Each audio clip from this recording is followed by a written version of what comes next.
Oh, are we live? All right, we are live, I guess. Okay, so on today's show, I am not really going to talk about much else other than some shady shit the U.S. military is involved in. So put on your tinfoil hats and, yeah, get ready to be severely depressed and disappointed in your own country. So the United States, was apparently in some incident that occurred on August 25th of this year. This is in Somalia, where our government is currently drone bombing Al-Shabaab. They are a terrorist group out of the country. And yeah, so we're not only bombing Al-Shabaab in Somalia, we're also kind of at war with what's going to become like half of the northern African continent in a minute. So right now we have troops in Niger, Libya, Somalia, and Cameroon. I believe we also could have some in some other countries. I know we have a few in Djibouti. That's where our drone forces are located. So in Libya, that's where we've been the longest by far. Niger, we've been in Niger for, well, you could argue that we've been in Niger since like the 80s, so yeah. And Cameroon is where we have some troops. Now, apparently around Niger, we're fighting ISIS and Boko Haram, who are in Boko Haram are in Nigeria, Chad, and Cameroon. So we could expect to see the U.S. expand into those countries soon as well, at least start bombing them, because that's what we're all about, apparently. So, anyways, we do have some special forces there, however, and about 6,000 troops in total are in Africa right now, which should be pretty surprising considering that's like 242% more than were last reported. And now we also come to find out we have 26,000 additional troops inside of Afghanistan, Pakistan, and or Afghanistan, Syria, and Iraq. So, I believe that was the troop level that was 242% higher. So, 26,000 in those three Middle Eastern countries and 6,000 in Africa. And we didn't even know that we had troops in places like Niger until those 4 special operations people were killed in the attack like a few months ago, where the same attack where Trump went after the Gold Star widow. Yeah, so anyways, on August 25th, back to this story. Reuters journalist was in the town of Breier, Somalia, and apparently they were able to talk to some people there after a operation was carried out by U.S. and Somali forces. This was apparently to go into a farm in this neighborhood or village in Breier and take out ISIS members or Al-Shabaab members. And apparently what happened is the people in the village witnessed the U.S. government forces shooting down and killing 10 innocent civilians and then instructing Somalians to place weapons next to their bodies. So, I'm just going to go right ahead here and read from the article that paints a picture of what happened.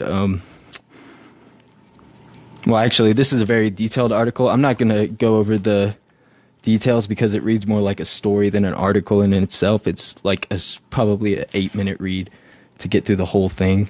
So I'm just going to go ahead and read off of this section right here. In the aftermath of this operation, hundreds of people in the Afgoye village flooded the city's streets demanding justice for those killed, and survivors on the farm refused to bury their dead until Somali government forces recanted its allegations that they were members of Al-Shabaab and offered an apology.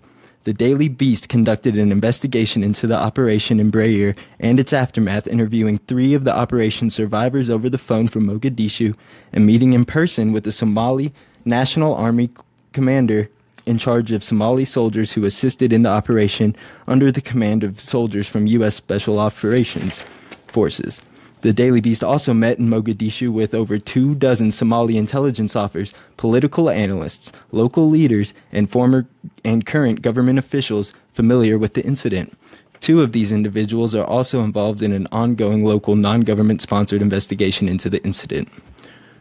They also met, the Daily Beast did, with another commander in the Ugandan People's Defense Forces who purview under the mandate of the United Nations peacekeeping forces, includes Brayer, and were approached by the Americans about their plan to recapture and hold Brayer. The vast majority of these sources preferred to speak anonymously, either because they were not authorized to discuss the incident or because they feared possible retribution from either the Somali federal government or the Americans for doing so. All right, so these are the allegations that have come forth. The details that emerged paint a damning picture of at least one U.S. ground operation in the African nation.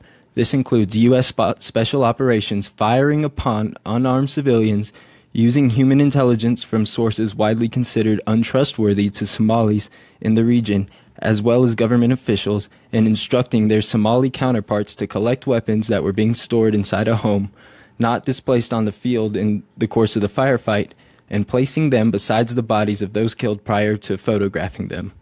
In the aftermath of the incident, according to sources, American diplomats also pressured the Somali government to bury the unfavorable findings of a Somali federal government-led investigation. So, the U.S. has just committed war crimes in Somalia, and it's been exposed, and this came out Wednesday of last week. I have seen absolutely zero coverage of this on the mainstream media. It was picked up by like maybe 4 other outlets. I think The Hill, BuzzFeed News, Fox News, and Reuters picked it up. I'm like, that's it. It wasn't on the nightly news, on CNN, MSNBC, Fox News. They paid no attention to the U.S. committing war crimes in another country. We massacred 10 civilians. The Reuters journalist was there, photographed the dead bodies after they were had the AK-47s and all that shit placed next to them. They took all the steps it looks like a investigative journalist can take. I mean, you really have to take your hats off for the outstanding work done by the Daily Beast, of all places. I mean, goddamn, they're going up against the entire framework of the United States federal government, and on top of that, you're fucking with the CIA and the fucking executive branch. And you got to take your hats off for the balls it takes, for one, and for 2, for the excellent work they did. I really, really, really suggest everybody goes and reads this full article, gets a sense of what exactly happened, if I wasn't very clear about it. But this is the biggest incident involving Somalia since Black Hawk Down.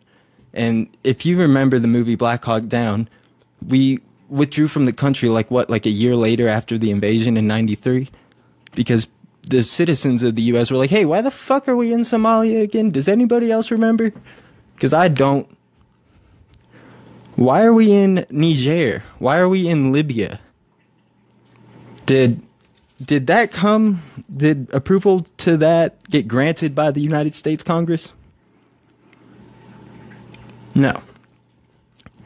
So we're basically just having fun running roughshod over all these countries in Africa that have very little to do with actual terrorism, and the problems they do have with terrorism are very small and not affecting me and you. Our CIA is chasing down ISIS till the end of the earth and saying that it's for our protection. And for instance, in Libya, there's less than 200 ISIS fighters there. You know how long the government thinks we should keep soldiers there? Indefinitely. Same with Iraq and Afghanistan. We've been in Afghanistan for 16 years. 16 years. There's kids that were born before the invasion that can drive now and kill you that are probably bigger threat to you than any ISIS terrorist or Al-Qaeda terrorist coming out of Afghanistan. It just makes no fucking sense while we're there. And where's the declaration of war? And I know everybody heard that Mike Pompeo is about to be our new Secretary of State. So we're going to have the deep state running our State Department. Are you fucking kidding me? Oh. It's like everybody who is mad about taxes and, I mean, even the ridiculous ass tax cut that just happened. Think about all of the money that we're wasting on these useless ass wars overseas, these wars of aggression, these wars that we're just bombing through drones these people, and when we do send special forces in, they commit fucking war crimes. And you know that they're not going to be held accountable. Who's going to hold the U.S. accountable? The UN? The same UN that put Saudi Arabia on the human rights panel for women? That UN? Nah, son. It's like the United States and Saudi Arabia and, you know, all of the other interests involved, but mainly us too. We are the biggest purveyors of terrorism in the world. There is no question at this point that we are the biggest state sponsors of terrorism. And now we're nudging into places like Iran. Like, that's probably the dumbest shit we can do. And Mike Pompeo, head of the CIA, is a war hawk for guess who? Iran. So, in all seriousness, this is getting to be a little out of hand. Not that it ever wasn't. But, I mean, if you look at this, I know it's stupid, but this little map I've colored in, Iran and Russia right there are apparently a bigger threat to the Middle East than all these countries. Now, the green lines I drew represent troops in a country, and if they're highlighted, that means we're bombing them. So we're in 8 countries right now: Somalia, Yemen, Pakistan, Afghanistan, Iraq, Syria, and Niger. And like, I was feeling a little hopeless, and then today I read the news, and then I read this. It's a story out by Helen Cooper and Eric Schmidt. Does it not say it here? I'm guessing out of the Intercept. I could be wrong. The government of Niger has given the Defense Department permission to fly armed drones out of the Nigerian capital, Niamey, the Pentagon official said Thursday, in a major expansion of the American military's footprint in Africa. So a memorandum of understanding between the United States and Niger was finalized this week as calls for the remotely piloted aircraft to be armed initially by the military's Africa Command at the Nigerian Air Base in Niamey, where they are currently deployed without arms.